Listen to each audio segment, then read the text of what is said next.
shida, ana changamoto na mume, alafu wewe ukashindwa kumsaidia. Yaani unajua kabisa na tatizo kwa na mume. Sasa kwa nini? Ndio bebe, ilikuwa ni usiku wetu wa kwanza. Kwa nilisi ningempokea, ndio tusingekuwa huru.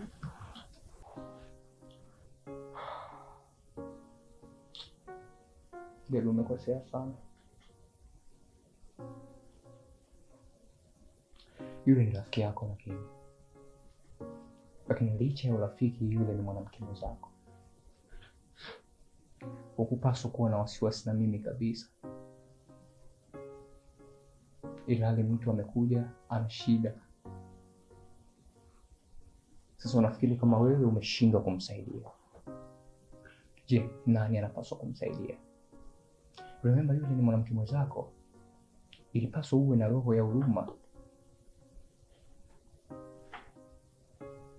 Wewe ni rafiki, alikugeza kama ndugu, akaona wewe ni nguzo pekee ya msaada kwake.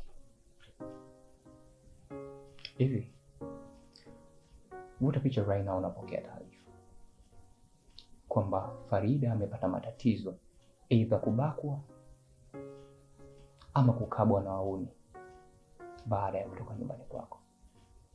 Wewe utajisikiaje? Najisikia vibaya sana mpenzi wangu. Ushindwa kumpa msaada jana Farida. Sana.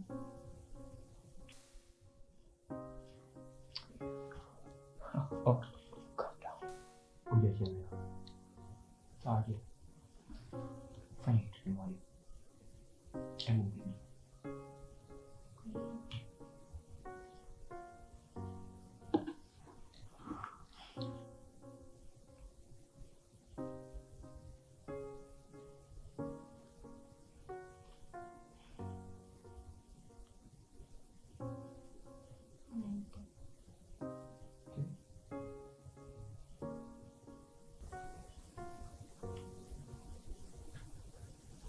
Okay. Napokea.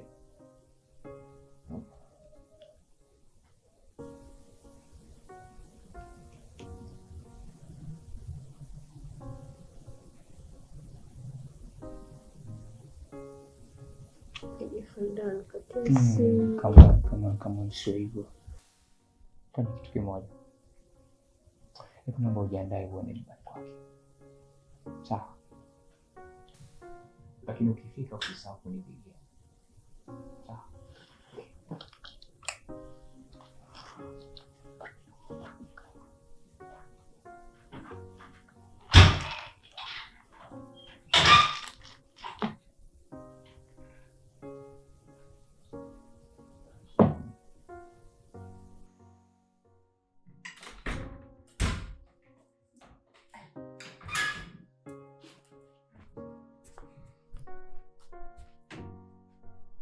Umetoka hivyo. Be happy bana. Usikue hivyo. Sawa. Najua umekosea. Lakini makosa ndio yanafanya tuwe perfect na kujisahihisha. Nenda kamsaidie. Right? Hey, you're fine. Right. Changamka basi. Changamka.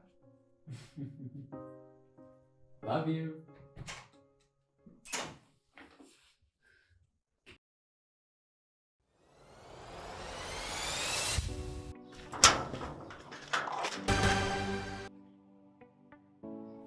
Shem.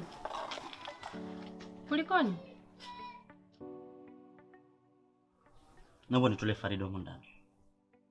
Farida? Ina maana Farida jana kurudi nyumbani?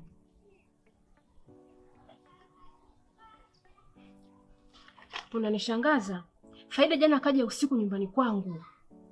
Lakini nimeona katika hali tofauti nilivyomzoea Farida. Hivi unavyoona huu mguu wangu, ulikuwa natoka nielekee nyumbani kwako kutaka kujua nini shida. Shem, unajua nakuheshimu sana. Haiwezekani unakaa na mke wa mtu toka jana amelala hapa ndani, afu sasa hivi unaniambia tunatoa miguu yako unakuja nyumbani kuniulizia Farida. Naomba nitolee Farida huko ndani. Kwangu ndani haipo Farida.